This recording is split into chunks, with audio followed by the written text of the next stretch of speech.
say, well, I kind of just want a better job. I just kind of want a better position. I kind of want to get out of this mess. Well, that's not that. You really have to have an intention of what it is you want to attract and what it is that the people you want to work with and what it is the responsibilities that you want and what it is that, what kind of salary do you want. These things have to be very clear to you. And if you write it down and you become really clear about it, and we'll talk a little bit about intention, attention, no tension, you'll be surprised how things will open up for you. But if you just kind of wishing and hoping, it will probably not come as you would hope. So we are going to go into finding out some of that clarity. And I'm going to do a little visioning exercise with you. So I'd like you to just put your papers down right now and just close your eyes. Take a few deep breaths. Feel your body relaxing into the chair. Take a few deeper breaths. Listen to the quiet.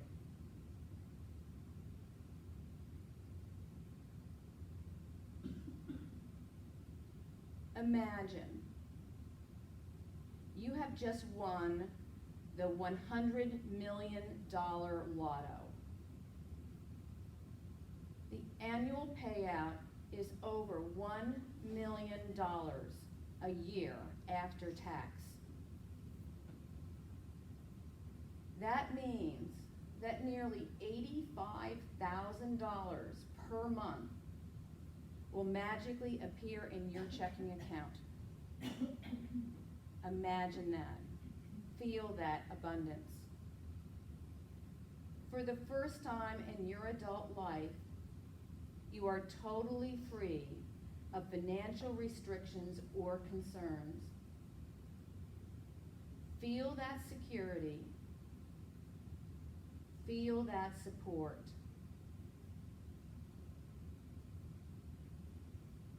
With this newfound financial independence, what is the first thing you would do?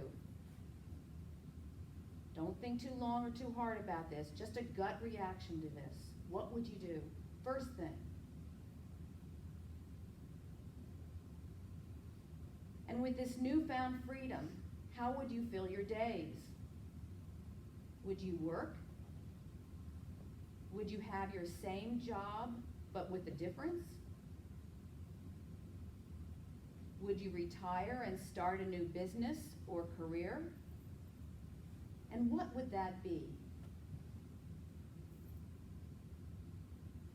Who would benefit from this new venture? And what would your role be in this new business? Or would you not work at all?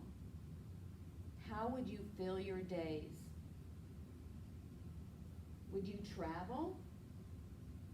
And to where? What would you want to see? What would you want to experience? Or would you just want to stay at home? Perhaps garden? Perhaps cook? Would you spend your time on a new or existing hobby or sport? And who would you spend your days with? Family? Loved ones? Friends? And how would they benefit from your newfound wealth? How would you help others with your financial abundance? And what would you do for you? For your health? For your soul? Imagine yourself in picture-perfect health. What does that look like? And how can you get there? What can you do to get in touch with your spiritual center so that you can be the person that your spiritual soul can take pride in? what values do you hold dear no matter what your financial situation is?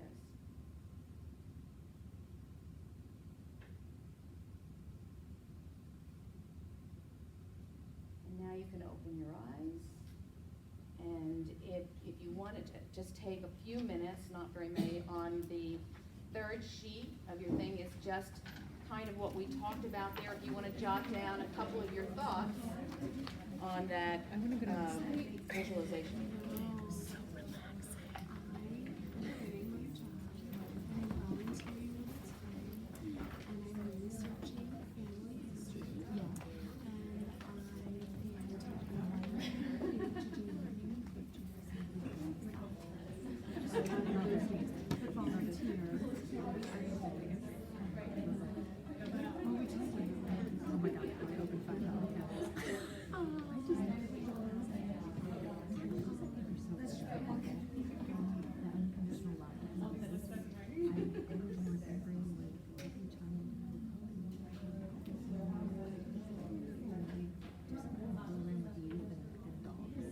Purpose of doing this is to try to get out of your head and into your heart a little bit.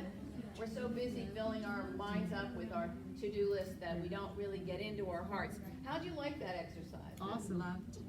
You like that? Very relaxing. When you hear all the silence. The thing and the reason that I did the money thing is because so many people feel limited by time and money. So, take that away, and if you take that away, then what would you do? So it's an interesting exercise. So, all right, so now we're going into, that was just sort of kind of a warm-up exercise. The passion test is what we're going to do is make 10 things that you love that are most important to you. And we want to try to cover all the areas: career, finances, health, relationships, your relationship with the environment, spiritual, fun, a lot of the things that we covered in that visualization exercise. And always write in the positive. We're going to go through, show you some examples of this. The last page of your worksheet is called a clarity worksheet. And it's like, if you can't think of what you really want, it's really easy for us to come up with what we passionately don't want. I mean, that's easy. So in that, if you are in that spot, you just know what you don't want. Put what you don't want down the left side, and then put right across from it, turn it around to the positive. You understand what I'm saying about that? So, but always in your passion test list, think in the positive. And we're going to complete the sentence, in an ideal life, I am. I'm going to take the have out there. That's next line. Like, here are some samples. In an ideal world, I'm living in a beautiful home by the sea. Or in an ideal world, I'm writing success mystery novels. In an ideal world, I'm owning a not-for-profit kennel.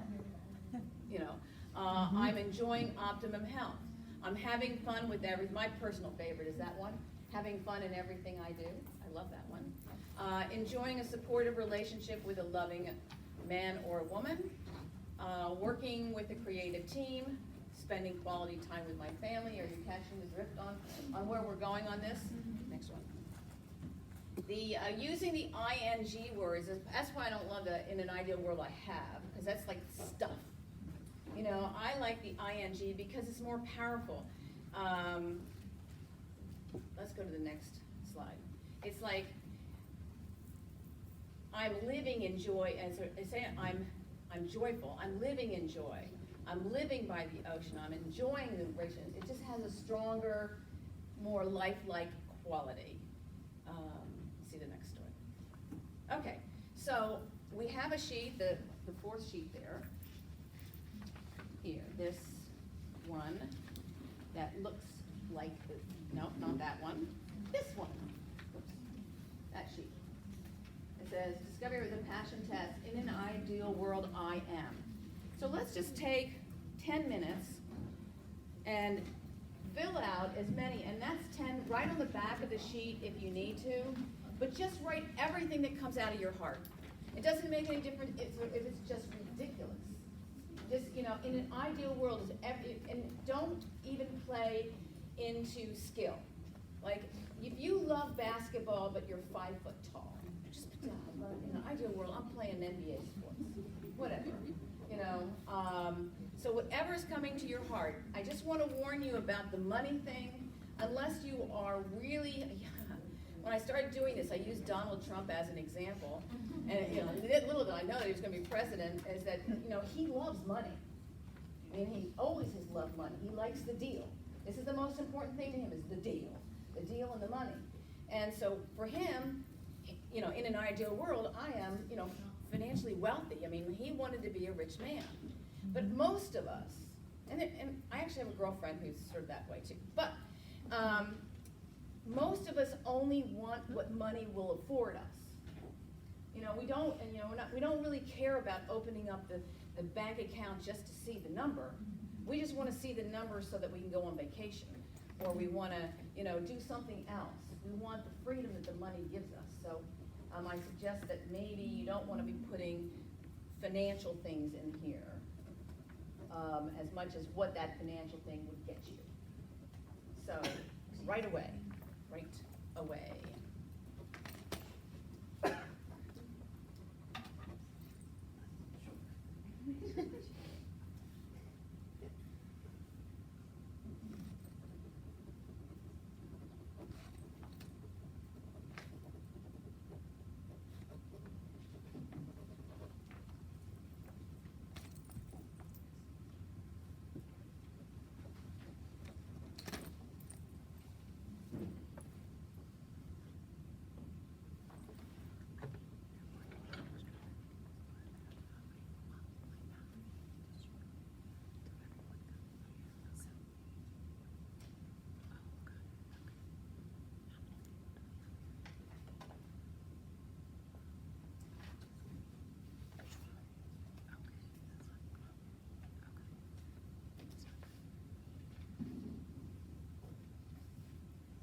You don't have to finish it. Okay. I'm sorry. I know. That's one of the problems with doing other meetings that I'm trying to fix is there's so much reporting out. But you're supposed to be reading the council highlights, and there isn't supposed to be something, and I'm trying to mitigate it, and it's hard. Because I get requests all the time. Well, I need to put time on the agenda. I need time on the agenda. They want buy-in from the group, and it's hard when you just read something. It is hard. It's easier to get buy-in. And you can't, people, it's much like the ask thing. Right. It's getting hard, it's hard to get people to sign up for things without ask. Right. Oh, you don't So we get that. So just do as much as you can until 9, and then wrap it up. And you could, rather than 10 minutes now, just give them 2 minutes. Oh my God, they don't need a lot. Yeah.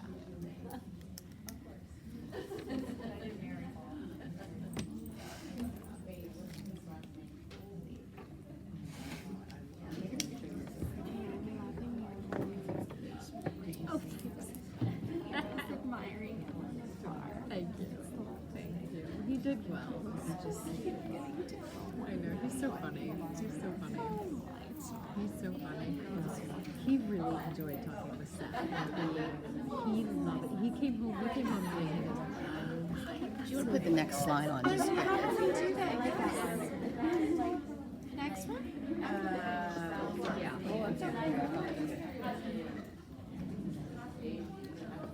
I came home that night. All right, in the interest of time, because I understand that I'm going to be yanked out of here at 9 o'clock. It's going to be the old.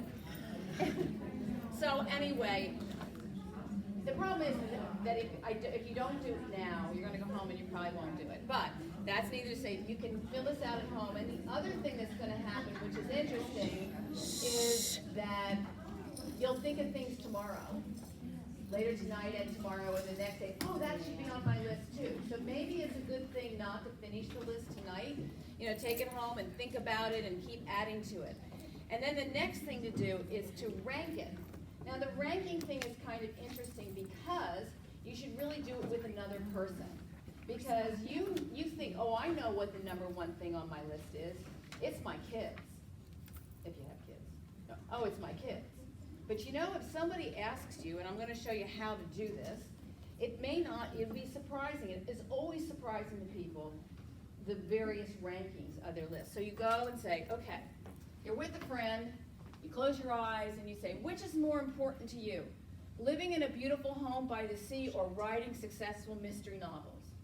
And you think about, oh, definitely the house by the sea. And then you say, okay, what is better? What is more important to you? Living by the sea or enjoying optimal health? Oh, wow, I'd rather be healthy. Okay, so then you say, so now you're all the way down here. So now you've kind of eliminated those two. So you say, enjoying optimum health or having fun in everything I do. Ooh, that's a tough one. Do I want to be healthy or do I want to have fun? Ooh, I don't know. So you say, all right, what if you could be really, really healthy, but you weren't having fun in what you were doing? Or if you were having fun in everything you do, but maybe you had some pain or you weren't really that tip-top health. You know, the idea is, what would your life look like if you had a lot of that? Maybe you'd say, well, I don't know, maybe I'd rather have fun. I can take Advil, you know, but maybe I'd rather have fun. So then you say, okay, well, that kind of mixes all these out. So having fun or enjoying a supportive relationship with another person. And you think, oh, I'd much rather have fun. So you're having fun or working with a creative team. Oh no, I'd much rather have fun. Or fun or spending quality time with my family. Oh, I would really rather have fun. So, well, lo and behold, fun is your number one passion. It doesn't mean you're not going to have all of these things. Don't worry about that. You've already written it down, so you've already put it in motion. But the idea is when we're done with this, you need to focus on your top 5. And why? Because we can't focus on more than 5 things, or in my case, I can't focus on more than 2 or 3. So I think it's an age thing. But in any case, you know, it's about clarity. You're never going to remember your 10 top passions. I can't even remember my top 5 passions, but I can tell you what my top 3 passions are. You know, so that it's the idea of clarity. So then, okay, so now we know that that's number 1. So you start maybe from the bottom. Family or working with a creative team? Oh, definitely my family. Family or a relationship with a loving man or woman? Oh, definitely my family. Family or optimum health? But you know, you get the drift. You know, so that you're comparing 1 to 2, 2 to 3, and the idea is to come up with your top 5 passions. And then right next to it on that page is your passion score, which is, okay, let's say you say having fun in all I do is your number 1 passion. So on a scale of 1 to 10, do I put a 10 or 5? Yeah, 1 to 10, how's that working for you? If one of your passions is to start a kennel, that's great. And on a scale of 1 to 10, how are you doing on having a kennel? It's a 0. I don't have a kennel, right? 0. You know, so it just, when you 0. do this, you know, on having fun in all you do, you might be a 7. I have 3 dogs at home. That's like a start. That's a start. So you get a 1 as opposed to a 0. You get a 1.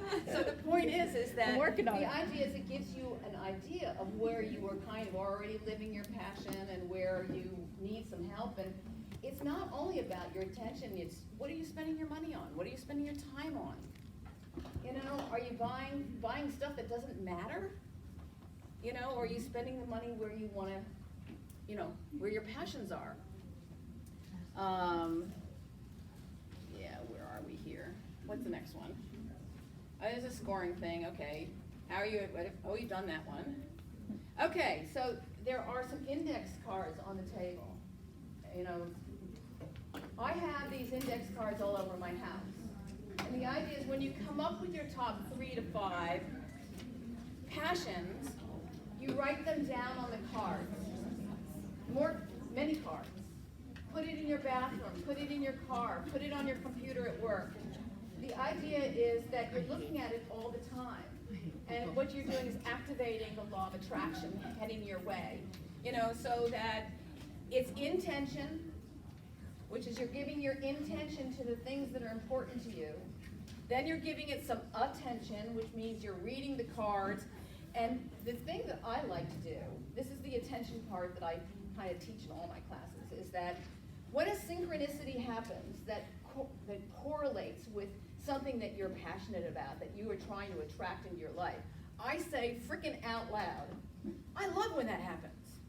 When I try to get a parking space in front of Charming Nails in West Reading and bang, it's there. I love when that happens. You know, when I get a coupon in the mail for something that I actually buy, I love it. I mean, I say it all the time. It drives people crazy. But it's kind of setting that positive vibration in there that this is what I want. You don't want to be saying, I don't want to get sick. And the more drama you bring into your life, the more drama's going to get there. So you give it positive intention. The no tension is this or something better. We are not smarter than God. We're not smarter than the universe. We're not smarter than whoever's orchestrating whatever's going on out there. Not a chance. So you just have to trust that it's going to happen in this time or the next, but it's out there. And if you just are patient, it just might come your way. You can't micromanage the universe. I try, trust me, I try. It's not working very well for me. Excellent. Okay, so I'm not sure we're even going to get to this one, but it is in your book. I'll try to do it really. This is my favorite thing of all, is the markers under each of your passions. Let's say one of your passions is to be really healthy, you know, being fit and I'm living a healthy life. Well, a marker, you have these markers, and it's measurable about what is happening. So for me, I don't want to say that I've lost 10 pounds, because you could lose 10 pounds being sick, and that's not being a healthy life. But I would love to have my jeans fit better. I would love for people to tell me I look good. I would love for people to say that I'm glowing. You know, I would love to just walk up the hill by my house with a dog and not pant. Those are all markers. And the reason you do the markers is because we, as individuals, need some reinforcement. If you're driving from Philadelphia to Los Angeles, you know, it's nice to know the states you're going through. And anybody who's done a trip, you know, when you go from one state to the next, you kind of feel like, yahoo! I've gone through Indiana. I'm going to Kansas. Woohoo! Whatever, you know. I don't even know if they're going to get together, but anyway. So that's what the markers are. And sorry, but I love the markers because it's evidence that is happening for you and that the universe is providing for you. Yeah, these I just talked about that one. Yeah, this is another one, example markers. Okay, another way you can put attention on your passions is doing vision boards. And that's what we're doing on Sunday. So the idea is you come on Sunday with a pair of scissors and a glue stick. I have the boards and some magazines. I have magazines, but you know, any magazines that you have in your house laying around that might speak to your soul. And you start cutting out pictures and words that speak to your values, that speak to what you want to attract, pictures of kennels, pictures of dogs, pictures of people with money in their hands giving you the money to start the kennel. And the idea is it becomes an affirmation board. And so and I have mine, actually I had it and I took it to Florida, and it's in Florida, so I get my old one out. Oh, but I did one on the computer, it was awesome. Anyway, but it's right over my desk, so I see it every day. And have I actualized the private jet yet? No. But it's there. And I am not trying to micromanage the universe, but you will get your private jet. I will get my private jet at some point in time. So you can also journal about it. I saw some people here with journals. It's very interesting just to close your eyes and just write out a paragraph of what your life would look like if you were living that passion. Just going down the kennel road is, you know, like what would that look like? Who would work for you? What would you be doing? You know, what would the facility look like? What would be special about your kennel? So that's it. Well, this is in the book, but you can write your 100th year birthday speech. So glad you all joined me here today for my 100th birthday. I did XYZ. I love them. I love all the people who are here. And daydreaming is great. You know, it doesn't cost anything, doesn't do anything. Just sit sometime and just think, wow, just what would it be like if I was living like that? It would be awesome. Awesome. But what keeps us stuck is limiting beliefs. The problem is that if there's any part of you that believes you're not worthy, that this isn't, you know, that you aren't due to that, there's no way you could have a kennel, you'd never have enough money. Those are called limiting beliefs. And we need to take care of those, and that's the January session. It's January 6th. This woman is awesome. She wrote a book called Loving What Is. If you want to read a fantastic book, it'll change your life. Loving What Is a book. And I am doing a workshop on how to stop the stories in your head. Because the stories that go in your head are what stop you from being the best person you can be. And it usually starts from a not enoughness, not worthy. All those kind of things are that it's a little tape that runs in our head. And so we're going to talk about how to stop that. And that is in January. And here's the secret I promised you. And it's 9 o'clock. Yes. Because whenever you're faced with a decision, choice, or opportunity, which is all the time, we are faced with a choice, decision, or opportunity. Choose in favor of your passions. You'll have the list. It's there. Don't let the tail wag the dog anymore. Know what's important to you. If your family is your number one pet, anywhere, then be with your family. Don't try to do other things. Be present with your spouse if that is important to you. If being, living by the ocean is really important to you, then start looking at real estate.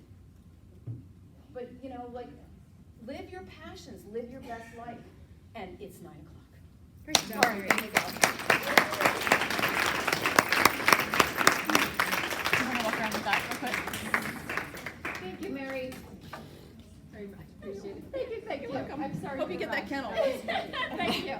All right, real quick, holler for $1. Does anybody have any holler for $1?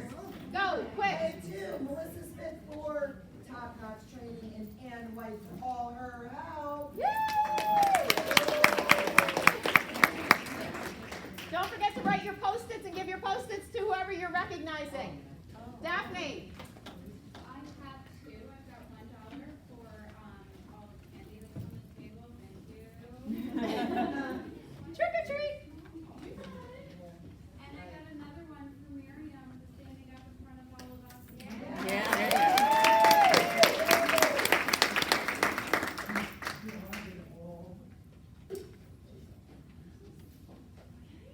Erin? Are for Lindsay and Alyssa, the best co-chairs ever.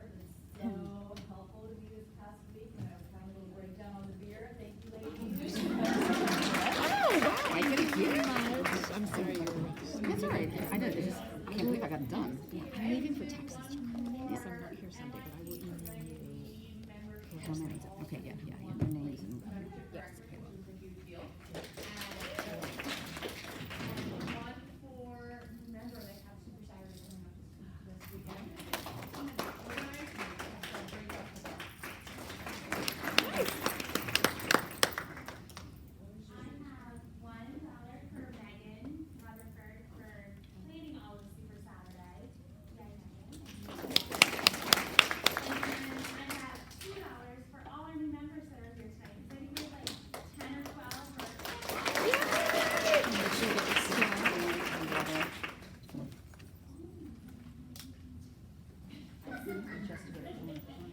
humble manner and doesn't seek any kind of credit. She just does what she needs to do, and I think she's just been a great partner and role model. Woohoo!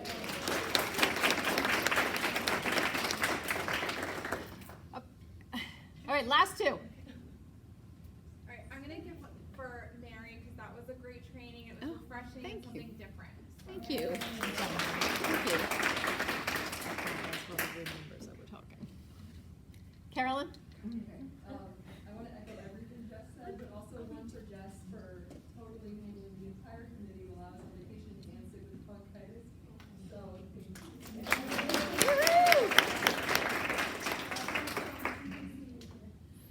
Go ahead, Ann. Mary, thank you very much for your time and your talent and sharing it with everyone tonight. Oh, thanks.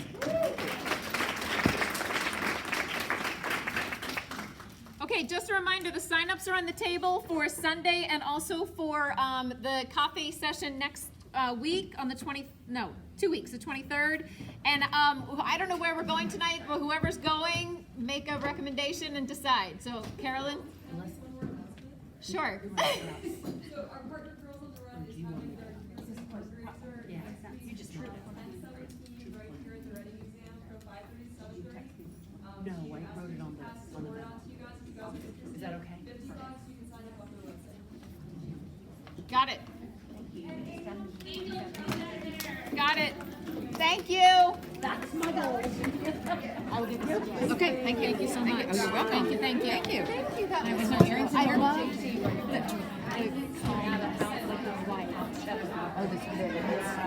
There's a whole lot. If I had more time, that's what I'd pass you. So you could play music.